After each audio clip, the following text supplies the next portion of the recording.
Hey everyone, welcome back to K-Korner, the channel where we dive into the wild world of entitled people and their unbelievable stories. Hope you enjoy it, and without further ado, let's go.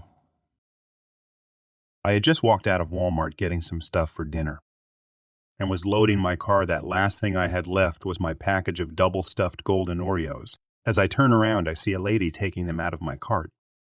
CL, crazy lady, S Walmart security, me. Hey, those are mine. CL, oh, I thought someone left them in here. Me, no man, those are mine. I was just loading my truck. CL, you're lying. Show me a receipt to prove they are yours. Me, I'm not doing that now. Please hand me back my Oreos so I can go home. I've had a very long day. CL, you work at McDonald's, and I know you do because you're wearing their shirt. You can get free food anytime you want. Just let me have the Oreos and go buy an ice cream or an apple pie. Look, there's one right across the street. Me, just because I work at McDonald's doesn't mean I get free food. Just give me the Oreos because I really don't want this to go any further. CL, I have children that love these things and my kids deserve them. So you're going to give them to me and like it.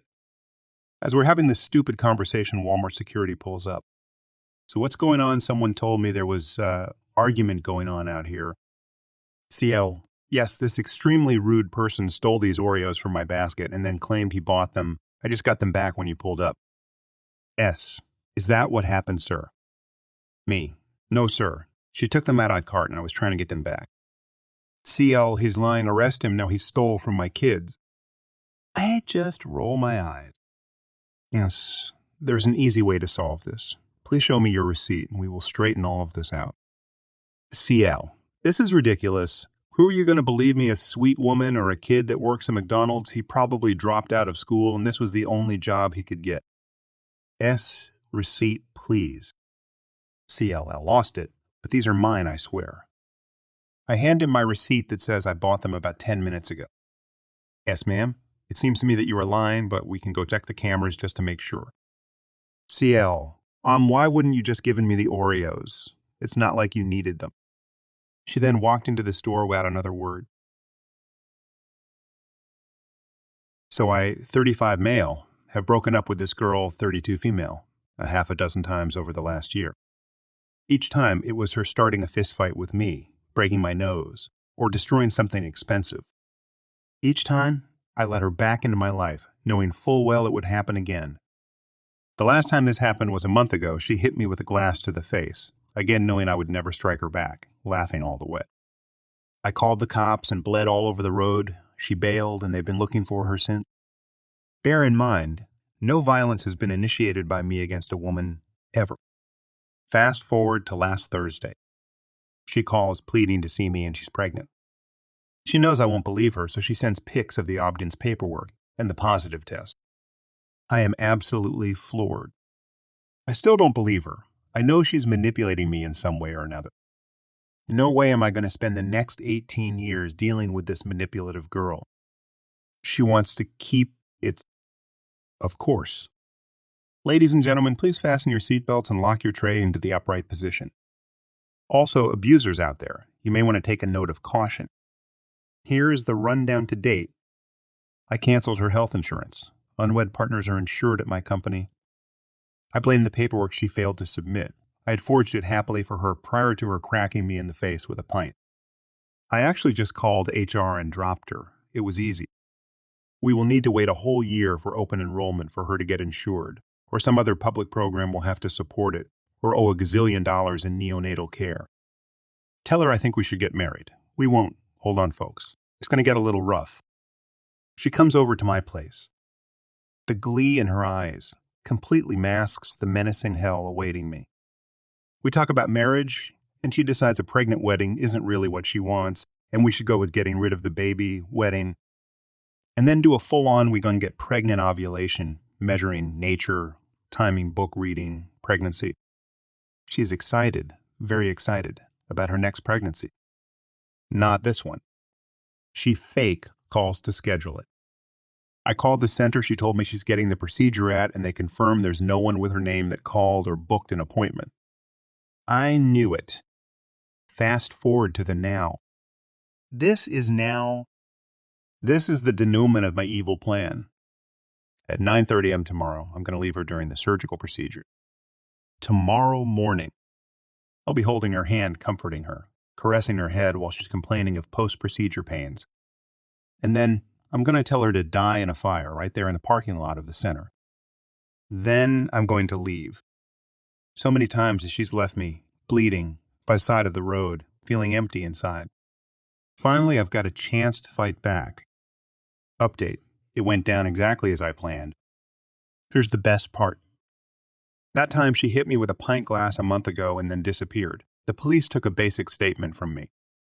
Based on that statement and photos of my nose, bedroom, and a bloody cup in a bag, they filed felony charges. I found this out by receiving a phone call from the DA's office while driving her to the clinic with her in the car. Let me tell you, she went ballistic. She was not violent, thank God we were on the freeway, but was absolutely terrified out going to jail. She was screaming, she cried her eyes out, blaming me for calling the cops and getting too much blood on the carpet. Even though it was the maintenance guy who called 911 and I'd run straight out the door and across the road. Get arrested, sit in jail. Go to prison. Have a felony prior on your record to warn all the dudes you're going to manipulate and beat on in the future? Wonka face. Sounds dreadful. I told her I thought the DA's charges were way excessive and that I'm going to cover all her legal fees to fight them, so she doesn't sit in jail prison or whatever. I made some calls, in her presence, to a super expensive law firm, got the full run, down from the attorney on all her charges and warrants, defense strategies, shared all this with her, put her in touch with an attorney who I will never pay a dime to, and assured her that we'll take care of it. The next morning, she went home. I'm supposed to come to a retainer appointment with her Monday afternoon. I consoled her expertly, got her to stop crying and to go into the center. So after the procedure was done, I met her in the parking lot and told her to come run an errand really fast with me. I got her into the attorney's reception lobby and left. She's going to be there all alone at the attorney's office, who will remain unpaid and unretained, but she will have some sheriff's deputies waiting for her outside when she goes to leave. She's facing 2 felonies, a misdemeanor, $150,000 worth of warrants, with no collateral for bail, and I'm going to do absolutely nothing to help her. When I was a child, my mother passed away from cancer when I was 6. It was very tough for me because I was very close to my mother. I always spent time with her whenever I could. It was especially tough on my dad.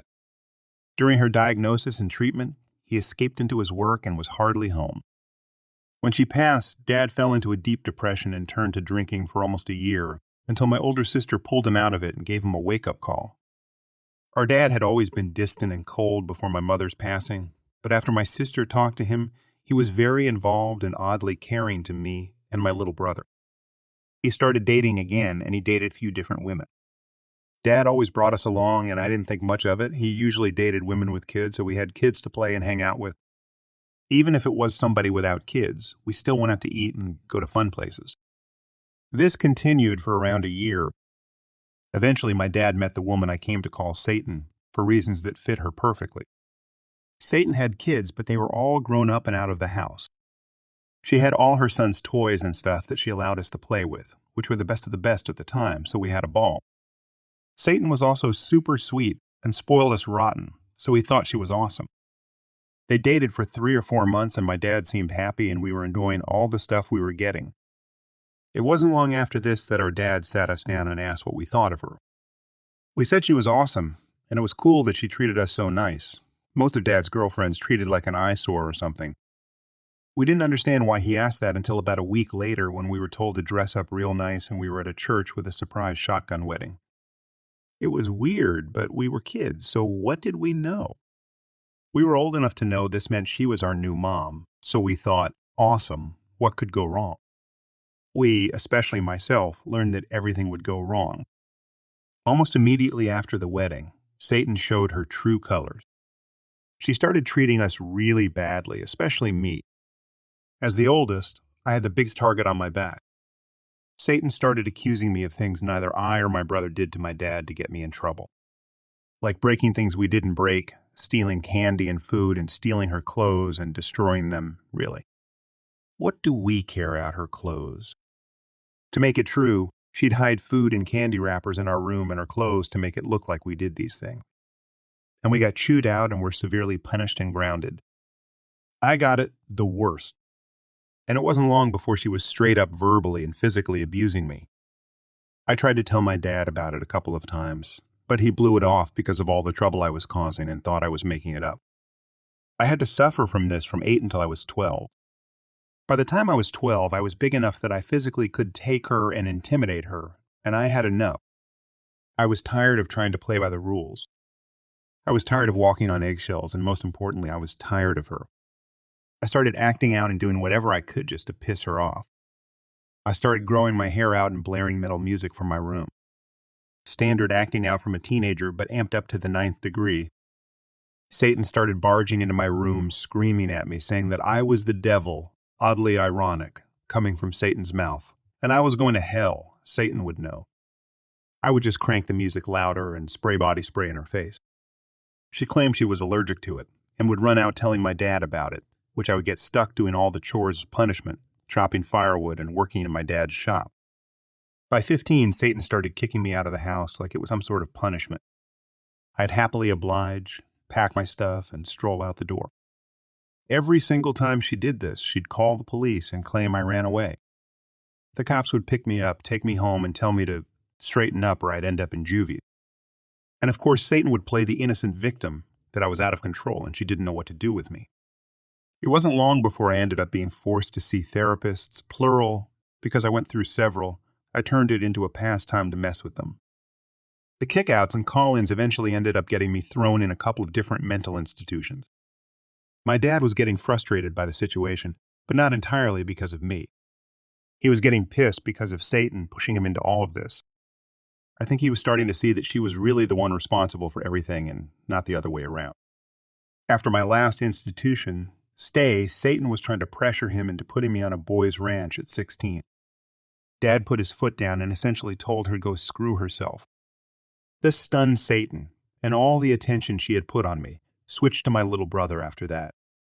Unfortunately for her, he had no patience for it and promptly made it evident when he nearly took her head off with a sledgehammer when she tried going off on him when he was driving posts for her stupid miniature horses in front of my dad of all people. Little bro was his golden child, and he wasn't having it. He started ignoring her, and any time she got in his face, he'd lose it. At dinner one night, Satan started getting in his face, and he just threw his plate across the room, making a huge mess. She started screaming at him to clean it up. I got up and proceeded to clean it up.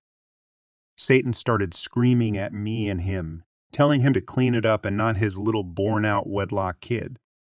That word triggers me because of losing my mom, and I was seeing red. I told her to shut up and go to hell. My dad told me to stop cleaning and go to my room. He knew I was out of my mind with rage. I turned and stormed off to my room, seething. My dad had gotten up to go to the living room to watch TV. Satan was not letting him off the leash, though. She kept screaming at him. I could hear from my room and stood in the doorway watching. Dad eventually got up to go outside to smoke a cigarette to calm down. Satan claimed she was allergic to smoke, so he went outside to smoke as a courtesy, even now. She blocked him from going anywhere. So Dad plopped back down on the couch and started lighting up a cigarette, and she swatted it out of his mouth. He looked at her and told her, "If you won't get out of my way and let me go smoke outside, I'm going to do it right here while pulling out another." Again, she swatted it away. My dad is a 3 strikes guy, and after 3 strikes, he'd follow through on what he promised. "You smack another cigarette out of my hands and you'll regret it," and she proceeded to taunt and mock him. He started to light up another one, and lo and behold, Satan smacked it away and proceeded to full blow slap him across the face. Dad jumped up and shoved her so hard she bounced off the wall. She got back up and looked at him, stunned. She got back up and started stomping towards him, hands slung behind him. Now I had enough. I rushed out and grabbed her hand, stopping her dead in her tracks. "Don't you dare touch my dad again, you witch," in a way that sounded more like a growl. Dad got up and told me and my brother to pack our stuff. We were leaving. We packed and headed out. Satan was screaming at us the entire time. At some point, she called the cops and told them we had assaulted her. The police arrived and took the reports from both sides. We were told to vacate the premises, to which my dad replied, "Why do you think we were loading our stuff up when you arrived? She's been acting insane the whole night." Satan was doing no favors for herself by flailing her arms and screaming at us the entire time. The cops told her several times to stop, or they'd throw her in jail for causing a disturbance and disrupting the investigation. The cops asked for our reports and statements and we left. We bounced around a bit for a couple of months until we found a new house to move into. During this time, Satan had filed a restraining order against us, so we couldn't get the rest of our things. Dad had filed for divorce. Satan was a big churchgoer who knew Satan loved going to church and was telling everyone we were evil and accused us of doing terrible things to her. We were treated like outcasts and criminals for months by the community. Then came the divorce court. Dad had studied legal documents and statutes for years as a hobby and had a personal friend and customer for a lawyer. He was representing for nearly no charge as a favor for all the work my dad had done for him at near rock-bottom prices. We were coached on how to act and how to present ourselves, along with the case. Each of us went up to give testimony, and Satan was sitting there all smug, like she was winning. This didn't last long. I was the last one from our side to give testimony. When my name was called, she looked at me like she was ready to kill me. This woman hated me with a passion after that ring went on her finger, and the thing that pissed her off the most was my happiness. Satan had always enjoyed playing the victim, but she hated when I'd play sweet and innocent. Honestly, the woman hated me through and through, but I knew her trigger. So I knew just how to set her off. I walked up and smiled all sweet and innocently at her as I walked by her. She was glowing bright red. I sit down and the judge questions me and asks for my testimony. I give one look right to Satan before I start and smile. I turn away, and before I can utter a full sentence, she explodes into an incoherent rant. The judge proceeds to call for order in the court, yelling at the top of his lungs, to no avail. He finally starts banging his gavel before she finally calms down and goes silent. The judge is stunned and looks at his gavel in shock, saying, "In my 20 years of being a judge, I've never had to use this," in a humorous tone. Everybody in the courtroom snickers, and I can't help but burst out laughing. The judge looks over and I stop immediately and apologize. I look over at Satan and give her a big grin. She absolutely loses it again, and the judge is yelling for order in the court and slamming his gavel again. Again, she goes silent and the judge is again stunned. 20 years I go without using this thing, and here I go using it twice in the same day, he remarks, met again with snickers from everyone but Satan in the courtroom. By this point, only my dad, brother, and I had, in my case, was going to give mine, given testimony. Satan had not. The judge immediately threw out whatever case she had and reversed the restraining order from against us to her. What's more, he made it a permanent restraining order, citing that anyone crazy enough and stupid enough to go off in front of and to a judge was obviously a danger to the people she was trying to sue and press charges against. No awards were given to her, and everything would be split equally. To clarify, Satan was wanting alimony and all marital property on the basis of domestic abuse. Due to her violent outbursts and lack of concrete evidence or testimony of such V's our calm, professional demeanor and evidence and testimony of her abuse against my brother and I, the restraining order was lifted and placed against her. And since she irrationally still wanted all marital assets, as per law, when an agreement and mediation cannot be reached on the division of said assets, all assets acquired from the marriage are to be auctioned off and the proceeds split evenly. These laws vary state by state, and in our particular state, should you be found guilty of domestic abuse via husband or spouse, you can be allowed all the marital assets and alimony. There were no provisions in our particular state for wife on husband children, so that's why proceeds were split evenly. However, my father had planned for this before the divorce was officially filed and sold all his valued possessions to his closest friends, with tickets of sale to indicate both transaction of possession and dated before the divorce proceedings, to prove that the items were no longer in his possession and had been sold before the filing of divorce, should she have specifically requested them. As for any essential property, place of residence, business, and vehicles he placed in either my brother's or my name, as per state law, you cannot forcibly seize or deprive a minor of property essential to their well-being or development. So essentially, Satan had to sell mostly her belongings, and my father used his half to buy back his property from his friends, whom he'd sold at ridiculously low prices, for a little more than what they paid as compensation and gratitude. So, Satan had to sell all of her marital assets and reacquire them at market value, essentially making no money in the process, while my dad was able to reacquire his property. He had sold cheaply and managed to still have a decent amount of his money still intact, with the added benefit of not having to worry about losing his new home, vehicle, or business. We walked out of the courtroom grinning ear to ear. We didn't have to lift a finger, and Satan had dug her own grave. As we got into the car, Satan came storming out of the courtroom being escorted by 2 police officers. As we were pulling out to leave, I stuck my head out the window and flipped her off while giving her the raspberry. She went off and started screaming and charging at us. The police officers tackled her and had her in handcuffs as we pulled away, and it was glorious. We celebrated that night, and my dad and I bonded for the first time in my life. Life was good after that.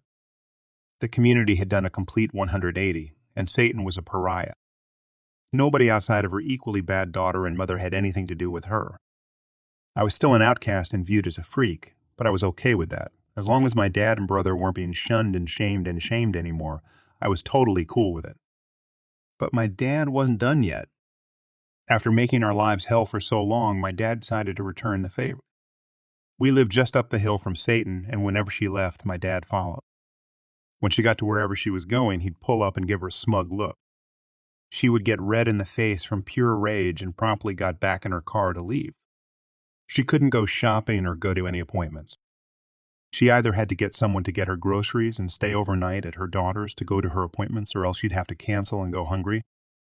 And it's not like anyone else was really welcoming and wanted to see her anyway, but it was worth it to make her life just as miserable as she made ours for so long. This went on for a couple of months before my dad started seeing someone. Her life and reputation were ruined, and she couldn't even leave the house for the thought that we'd ruin her plans. So my dad saw fit to move on with his life.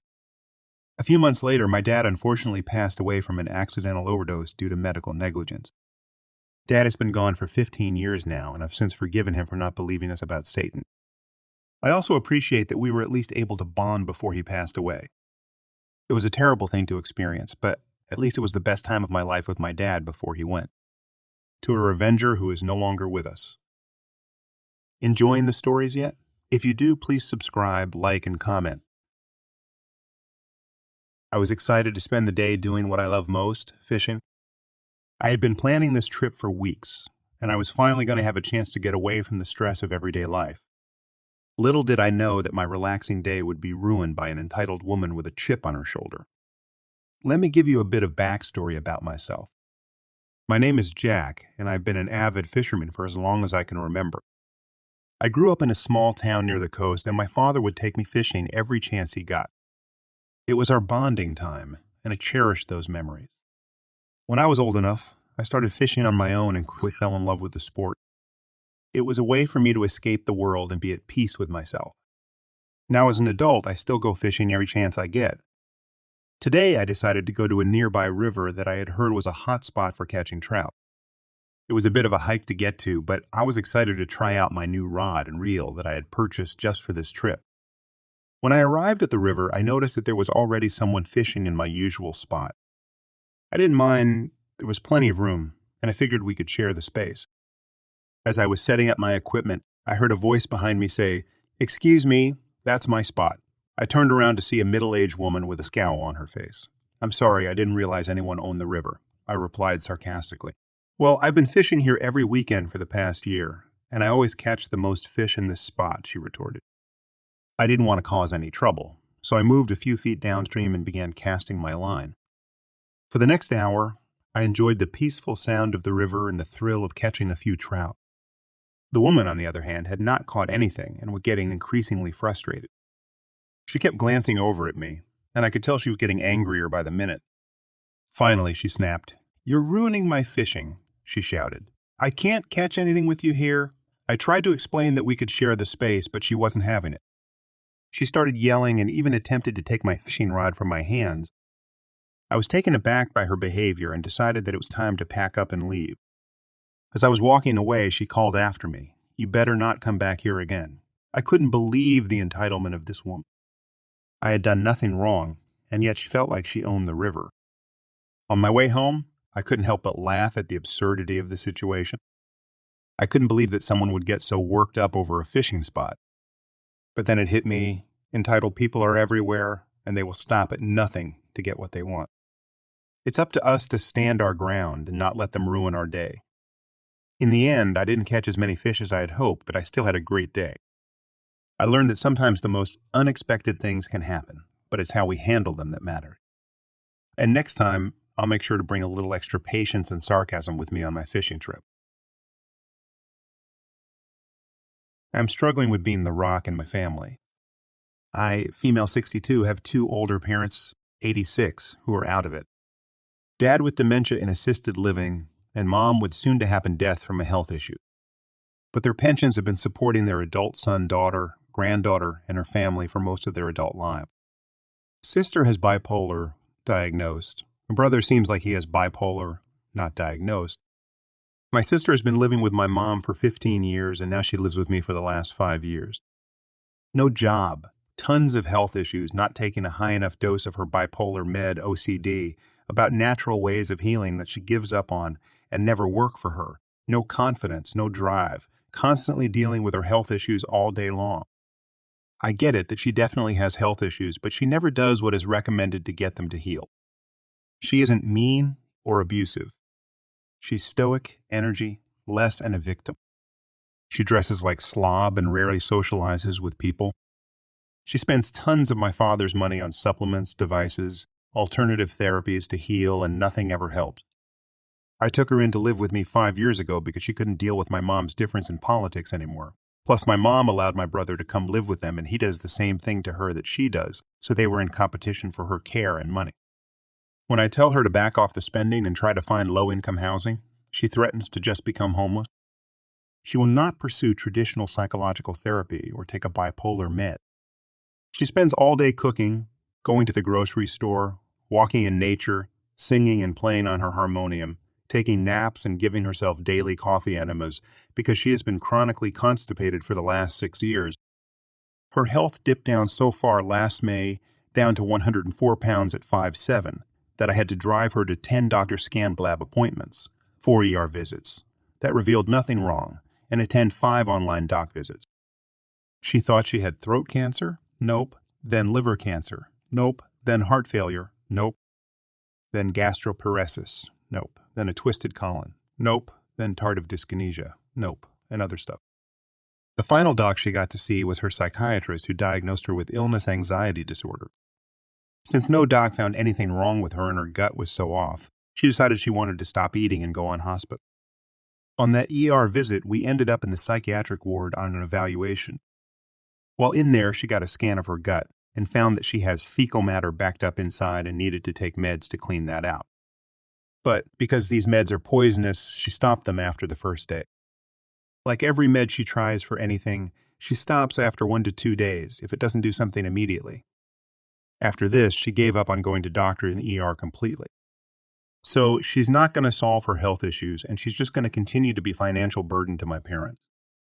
When my parents die and their pensions go away, I will not be able to pay for her living needs. I told her she needs to figure something out in about 2 years when my dad will run out of his long-term care insurance, and his money will have to be spent on caregivers taking care of him. She has spent so much of her future inheritance already that she isn't going to inherit much when he dies. I told her she needs to find income and figure out how to live on her own. I spend many weeks away from the house we live in together at my boyfriend's house, an hour away.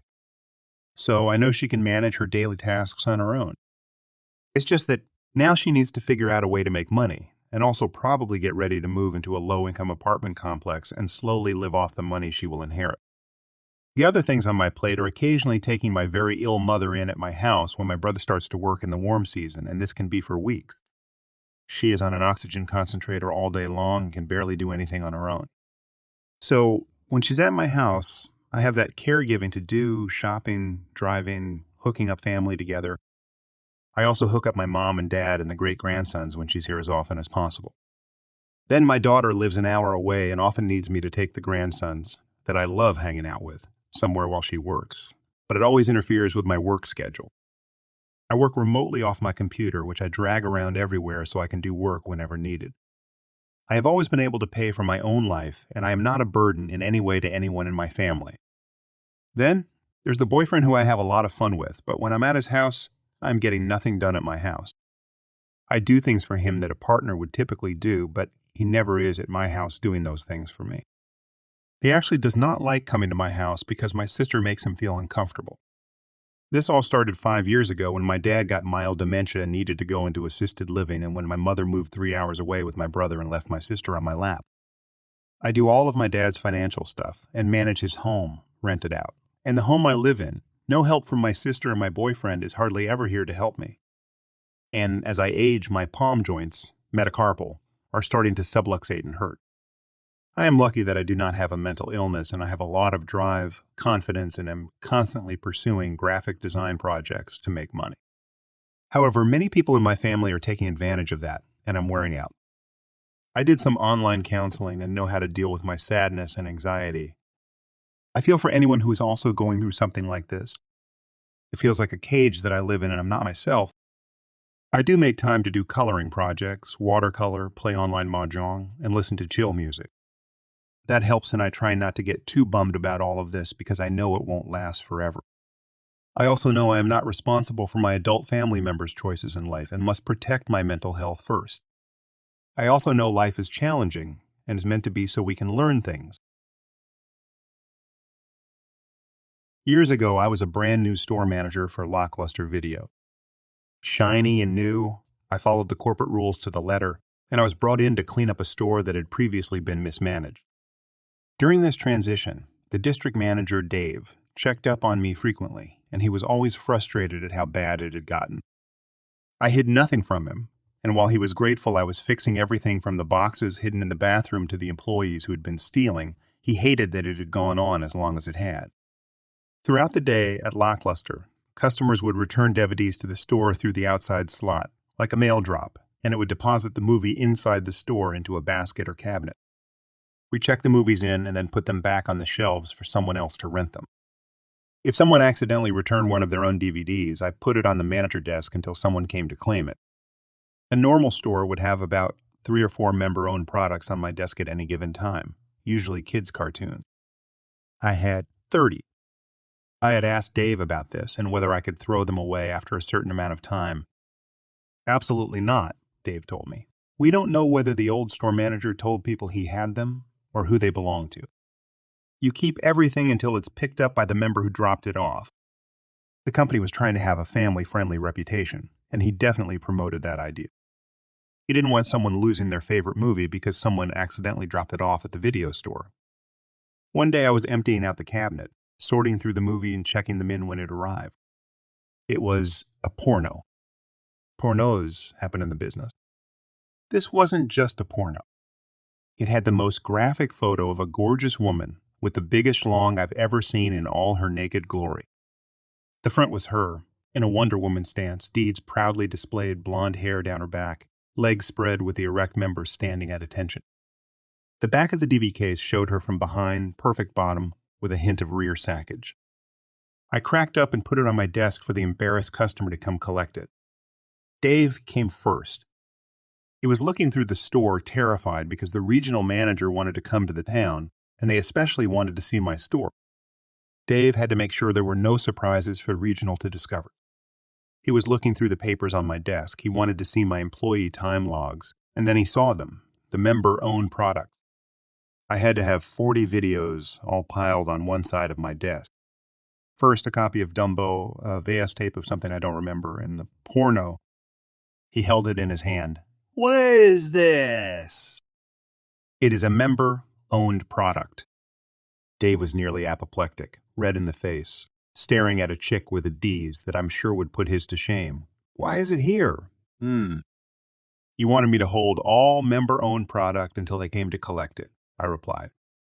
Well, I didn't mean this. He was flipping the movie from the front photo to the rear photo, possibly trying to find a view that wasn't completely X-rated, but no luck. Those movies could be someone's favorite movie, and we don't want someone losing it because it was accidentally dropped off at the video store. The aftermath. Dave conceded that it could be someone's special movie. I kept the porno on my desk for another week, and then I went around to every Lackluster in the neighborhood where I knew someone and dropped it off in their box so they could get the same surprise and laugh that I had when it showed up at my store. And each time the employee would want to visit the next store with me so they could enjoy watching the looks on that employee's face when they saw the porno. It was the gift that kept on giving and still makes me smile to this day.